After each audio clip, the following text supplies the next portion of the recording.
Ladies and gentlemen, it's been a privilege to share this amazing evening with you, and we're really fortunate to have three of America's greatest Madison scholars here in one place.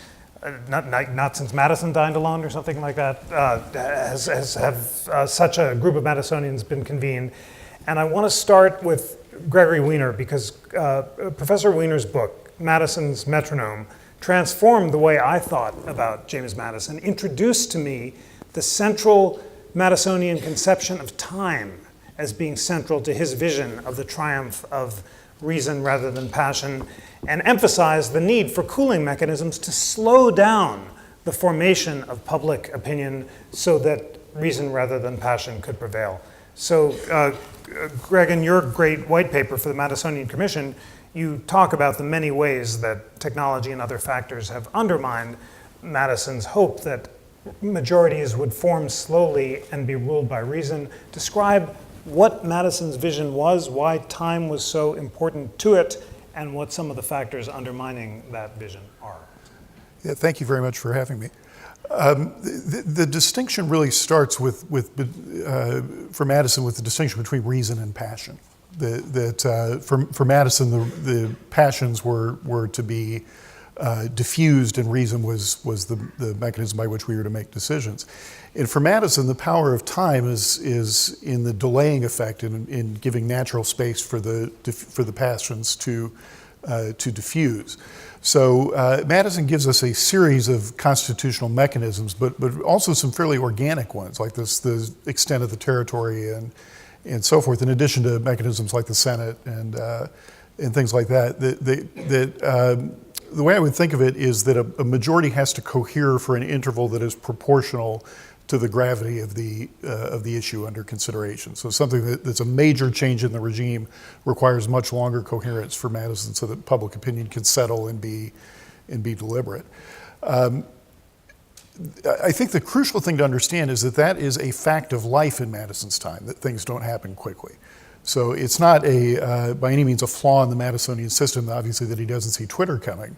But things are possible now that were not in Madison's time, such that I would argue that patience, which in his time was a fact of life, has now become something of a virtue. And that poses a dilemma for the Madisonian system, because Madison was not entirely unwilling to rely on virtue, but not ultimately willing to rely on it. Magnificent. Professor Sheehan, I found your book by happenstance in a bookstore in DC, and was also awakened to the central conception of the media in Madison's thought, and it was you who focused on his essays from 1791 in the National Gazette, which envisioned this class of enlightened journalists that he called, as you noted, the literati, who would allow reason slowly to prevail using mass market newspapers. You also talk in your great white paper not only about time, but about space, and you quote Captain Spock in Star Trek on that proposition. So how would you amplify on Greg's thoughts, and how is space as well as time important to Madison? Well, first of all, Jeff, thanks for having me. And being from Pennsylvania, I just want to say that I've watched the Constitution Center actually before it was founded, since its inception, and I am absolutely thrilled with the work you're doing here. Thank you for that. Just one more thing on that. Instead of substituting things for the Constitution and the founding because of being afraid that the public won't be really interested, you barge right ahead and you do the Constitution, take it seriously because people are interested in it, and you speak to citizens as if they are educated human beings, because of course they are, as opposed to talking down to people. And I think that actually summarizes much of what Madison stood for. The idea of space and time, Greg's work on this is excellent. Madison was afraid of what he called majority faction, which basically was afraid of that those who get in power rule simply because they're the greatest number, and so it's might makes right. And so his whole scheme, his whole design for the Constitution is to not only try to prevent that, but to put in its place a just majority, or what he sometimes called public opinion. He wanted to place power on the side of right, and by right he meant justice. So that's the challenge he set up for himself. And it was a challenge that he said, never before had we been successful at this. Free government had been tried over and over again since ancient Greece. And every time that there was a momentary ray of glory, as Hamilton said, that broke forth from the gloom and dazzled us with its fleeting brilliance, soon enough it would fail. And so Madison thought he had seen the way finally that it might be possible that free government, small r Republican government, could finally work. And his part of his solution to that was to extend the republic so that the communication that's required to form a majority will take time. And I also think not only time, but in the midst of that time, deliberation. So we might call it deliberative republicanism. And Madison's scheme to do that was for the purpose of actually finding a way that the people could govern themselves rather than depending on others. If we take the time, slow things down, build in institutions like federalism, separation of powers, checks and balances, bicameralism, all these things work as obstacles, but not just to stop things, but for something to happen there. That is for us to stop and think, deliberate, talk to one another, and come, if we can, to a consensus on public measures. Larry, you have examined Madison's conception of public opinion in your path-breaking book, The People Themselves, and I want to ask you about the relationship between time and deliberation, and is it one or the other, or if we could achieve deliberation quickly, would that be Madisonian, or do you need slow formation of public opinion as well as deliberation to be Madisonian? So, by the way, before I answer that, I just have to quickly note, Jeff obviously revealed that he knows nothing about Star Trek, Captain Spock. I don't. I think you're right. Not to mention that Colleen's busted paper me, actually no. quoted from The Next Generation. Yeah.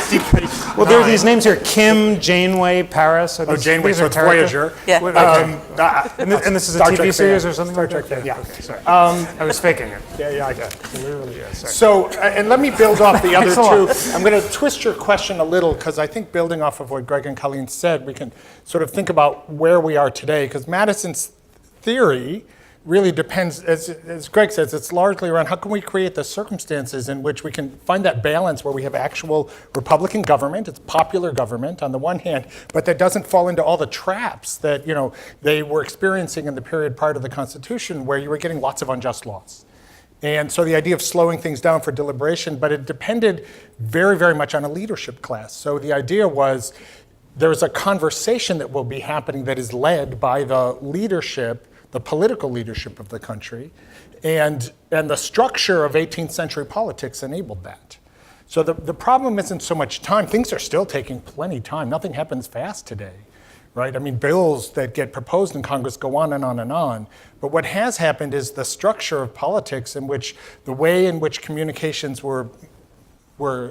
got back to the public, the way in which leadership communicated, the space that leadership had to actually deliberate among themselves and then communicate, all of that is what has been changed, so that critical role, there's no space for it any longer. And that's a product, it is partly a product of the way in which, not now the internet, but before the internet even, cable TV and so on had like instantaneous each day communications back on what leadership were doing, and then communications back from the public to them, which left them a lot less space in order to do the kind of deliberating among each other that they needed. The way in which the structure of politics, whether it's campaign finance, primary elections, the dissolution of political parties have shrunk the space available to our political leadership to exercise the kind of leadership that the Madisonian theory presupposes. And it's not a product of bad people, but it is a product of politicians kind of trapped within a system that doesn't give them the freedom to do the kinds of things that the Madisonian system presupposed. So Greg, Larry has put on the table the lack of deference to a leadership class that prevailed at the time of the Constitutional Convention, when both sides are literally locked in a room. There's no tweeting, so you can come to compromise without digging in your positions, and that privacy made the final product deliberative and possible. So tell us more about why it was that Madison thought that deliberation would lead to the formation of reasoned public opinion, and given the speed of communications today, which obviously can't be slowed down, are there other ways of achieving reasoned public opinion in an age of fast communication? Yeah, I think Larry is exactly right that what is accelerated is the formation and the hardening of public opinion. So one certainly could not accuse Congress of acting precipitously on a series of issues. I think Madison speaks in Federalist 10 of refining and enlarging the public views. And he says, Colleen is the authority here on the essay on public opinion, but he says that public opinion is the real sovereign in all governments and is the real sovereign, in all truly free governments. So he's someone who certainly believes that an elevated public opinion should be sovereign and, if not lead the way, at least should prevail over our judgment. So I think it's important to note that refining and enlarging the public views, which is the role he gives to leaders, still assumes that the public views are the base material with which you're working. Colleen made another point that I think is very important, which is deliberation. So time is, we might say, a necessary but not sufficient condition for a reasoned majority.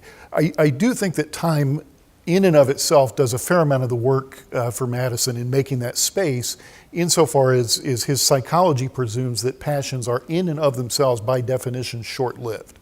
So one of the things that technology has done, and we can it might be cable news, it might be social media, it might be likely is a combination of all those things, is allows the passions to be renewed and constantly stoked in a way that wouldn't have happened before. So to give you one example of this, Madison sort of reverses Hume's analysis of parties and says that Hume had said the ones that you really needed to worry about were the emotional ones, that were people devoted to political personalities and so forth. Madison says don't worry about attachment to political personalities because those are fleeting, those are passionate attachments. You can pick your poison of any of the last few presidents, but it would be hard to deny, it seems to me, that somewhere in there are cults of personalities surrounding the presidency and the people who occupy it. So the technology, I think, is enabling that in a way, enabling the passions to be constantly stoked and sustained in a way that Madison doesn't foresee.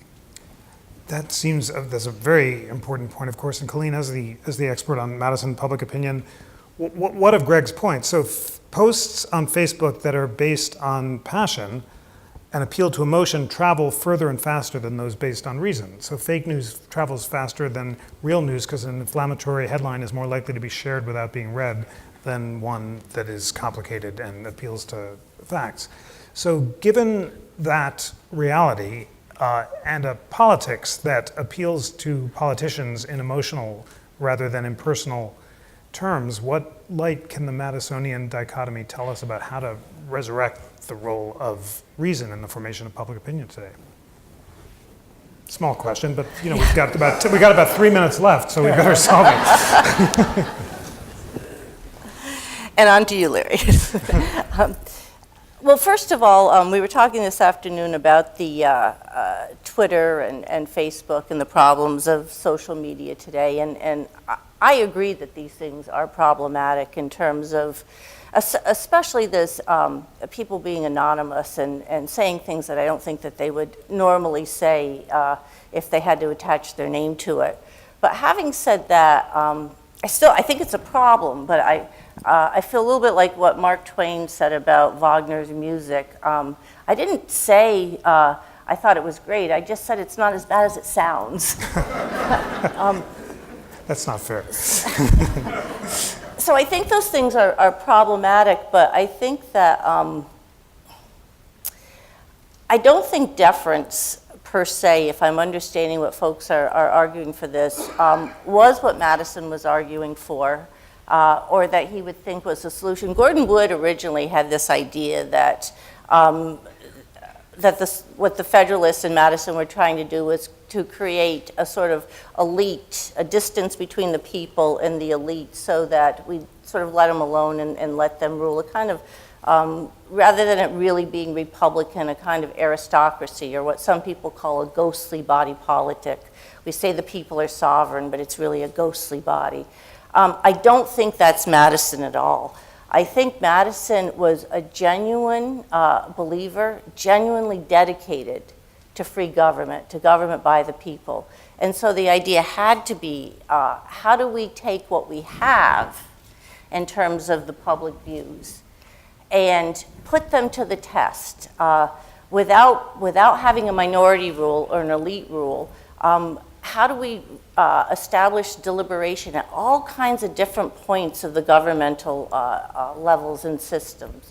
So that, just like education is about putting ideas to the test and weeding out the ones that don't hold up, that are inconsistent, that people can argue to you are just wrong.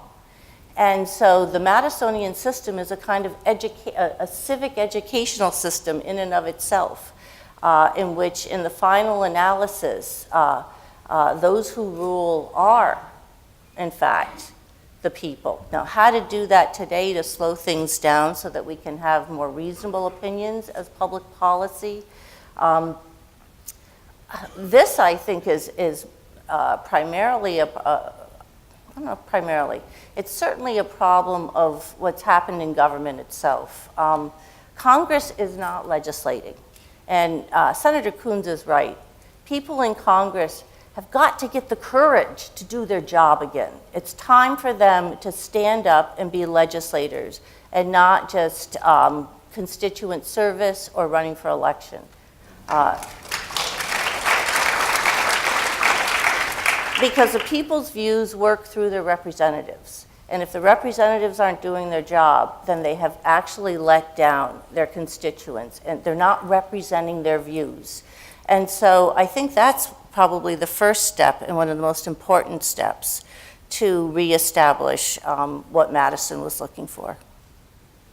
Larry, because we're going to respect Madisonian ideas of time, you have the last word, and you can sum up as you please this remarkable and just incredibly illuminating discussion. But I do want to ask about the role of education in general and constitutional education in particular. Madison says that democracy without knowledge leads to tragedy or farce, and he recommends instruction in the science of government as a way of educating citizens to adhere to Republican liberty. What was the basis before that, and is constitutional education actually a crucial part of the solution? Right. Let me fit that in, although I want to, actually I don't disagree, we don't disagree at all, Colleen and I, but I want to elaborate on her point a little bit. So think of three potential positions. One in which what you're advocating is for some kind of elite rule that actually is to a large extent the Federalist position. Gordon Wood's not wrong on that. You know, the notion was that citizens are subjects except on election day when they have sovereignty to replace their leaders if they choose.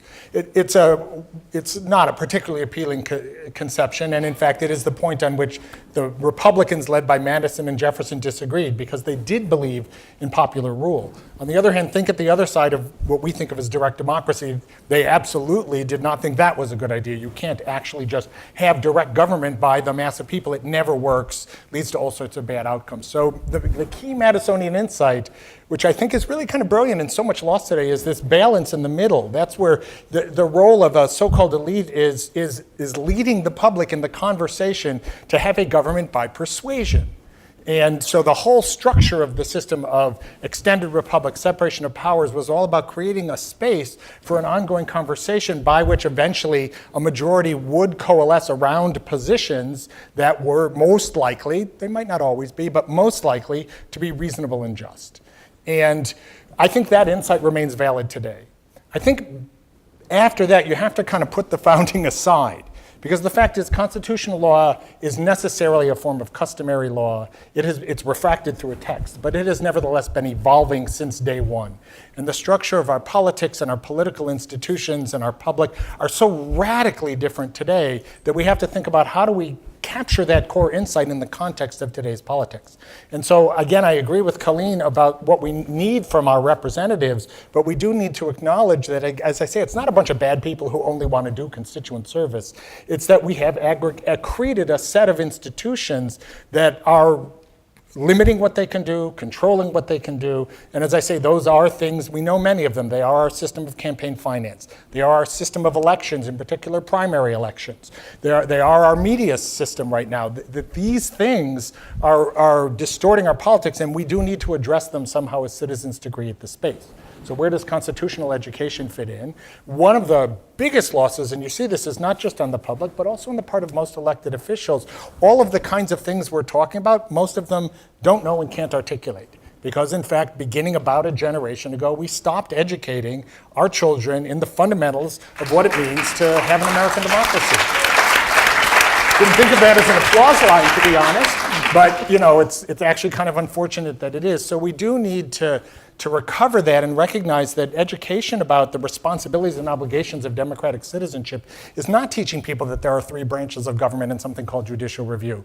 But it is getting people to understand these Madisonian insights. How do we have a system of popular government that will work, and what are your responsibilities and obligations, and what do we need and expect from our leadership, and how do we both create the space for them to do that and then hold them accountable when they don't?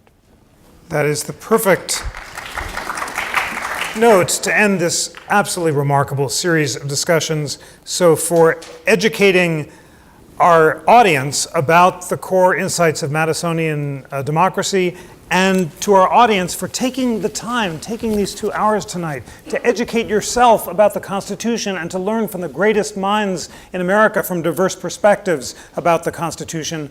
I want to thank you for doing your duty as citizens. Thank you all.